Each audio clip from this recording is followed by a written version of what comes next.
For this book, one copy simply wasn't enough for me.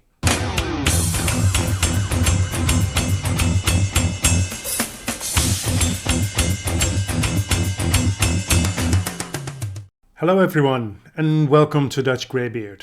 Last February I spent more than 2 weeks with Towers of Midnight, the penultimate volume in the epic fantasy series The Wheel of Time. I would have read it in less days if coincidence hadn't decided to deliver a misprint to my house. Of this nightmare I made a video, which I will put up in a link over here. Anyway, there was nothing for it but ordering another copy, which took a few days to arrive. Looking back, I'm so glad that I persevered and forced myself to continue reading this series, even though my enjoyment really started to go downhill from book number 8, Path of Daggers. As you can see in this chart, my appreciation plummeted more than 20 points, dropping from 97 and 94 points to 73. Winter's Heart picked up somewhat, mainly thanks to the beautiful so-called birthing ceremony at the beginning of the book. But Book 10, Crossroads of Twilight, clearly tested my resolve to continue with this series. Knife of Dreams was alright, although definitely not my favourite. But The Gathering Storm really brought me back into the thrill and excitement I experienced during the first 7 books in this series. And Towers of Midnight most certainly kept the fun in reading alive. It scored just 1 miserly point less than The Gathering Storm. In that book, we all of a sudden accelerate from the sleep-inducingly slow trot of the previous 4 books to a murderous pace. This happens so fast that the reader really has to hold on with both hands to prevent from falling off the wagon. Reading Towers of Midnight, I was better prepared to be carried away in the story at this high speed, hence the 94-point score instead of 95. I want to keep this video free of spoilers, so I will not go into the story details here, apart from mentioning that events are unfolding at a breakneck speed with great revelations and many twists and turns. Everything is being set up for the grand finale in A Memory of Light. Let me just browse through a few of the many highlights this book holds for me. In an earlier Wheel of Time recap video, which I'll link here and below, I mentioned my love for the ritualistic ceremony that Robert Jordan knows how to write like no other. Here's an example. In one of the Borderlands, a young boy is initiated as a soldier with the following words: "Why do you draw your sword? In defense of my honor, my family, or my homeland. How long do you fight? Until my last breath joins the northern winds. When do you stop watching? Never. Speak it louder. Never." I absolutely love this.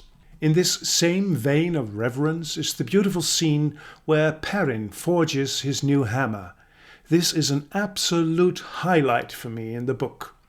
For sake of spoilers, I won't go into it any further here, but those of you who've read this book know exactly what I'm talking about. It seems as if the Sanderson books in this series have more banter and more humorous descriptions in them. Like this portrait. Berg had a face ugly enough to make his own mother wince. And on the next page, a tavern keeper is described as a greasy-haired Terran with a mouth so small it looked like he had swallowed his lips by mistake. Or this short dialogue between Matt and Setal, the former innkeeper from Ebau Dar. "You're an unconventionally wise man, Matrim Colton. I try my best. To be unconventional, I mean." Also, Sanderson tends to explain much more than Jordan did. Not in an info dump kind of way, but subtly informing a reader about a situation or a character that may have slipped one's mind. I mean, this series is 15 books long, most of which are chunkers. So it's no shame if you do not recall every character or his or her place in the story. That is why I have the companion at hand all the time. But with these last two books, I've hardly had to look things up. Sanderson also clarifies things to a degree that makes me very comfortable as a reader. He spends, for instance, 2 sentences on the role of the White Cloaks. Now, this group of do-gooders has been there from the beginning of this series and have so far been mainly a nuisance for everyone. But still, we get this brief but very accurate typecast of who they are. The White Cloaks liked things neat, tidy and carefully folded. And they liked to pretend the entire world could be polished up and cleaned the same way, people defined and explained in 1 or 2 words. Gallet, Elaine's half-brother, has associated himself with these White Cloaks, which makes Elaine ponder if she should have guided him better when they were younger. Shown him that the world was not black and white. It wasn't even grey. It was full of colours that sometimes didn't fit into any spectrum of morality. The way the relationship between Rand and Cadsuane Sedai develops is also very impressive. Like many Aes Sedai, she behaves arrogantly and contemptuously toward Rand. The way he at one point addresses her behaviour in just a few words is very strong. Are you ever going to give up that affectation, Cadsuane Sedai? Calling me boy? I show you respect. Perhaps it will be appropriate for you to return it.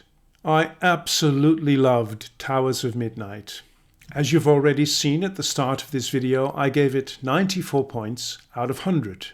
It has everything a good fantasy book should have for me. Beautiful, touching, and gripping scenes, like the chapter where Perrin fights his nemesis, or the chapter at the end of the book where 3 of the characters enter a tower that is both mythological and very real at the same time. The story develops at just the right pace, with character growth and huge promise for the next book. Nothing is static. Everything changes and seems to be alive, even the magic system. In my enthusiasm at the beginning of 2023, I read the first 5 books, including the prequel New Spring, back-to-back. Gradually I learned that it is good to take a breather in between books. Reading them without pause risks Wheel of Time fatigue. And besides, it's a great feeling of homecoming every time you start a new volume after reading a few other books in between. Now, after Towers of Midnight, I don't mind procrastinating a little bit. On the one hand, I cannot wait to finish the story, while on the other hand, that means goodbye to this amazing world, its beautiful characters, and everything that makes reading this series an unforgettable experience. Thank you very much for watching this video. Until we meet again at Dutchgreybeard.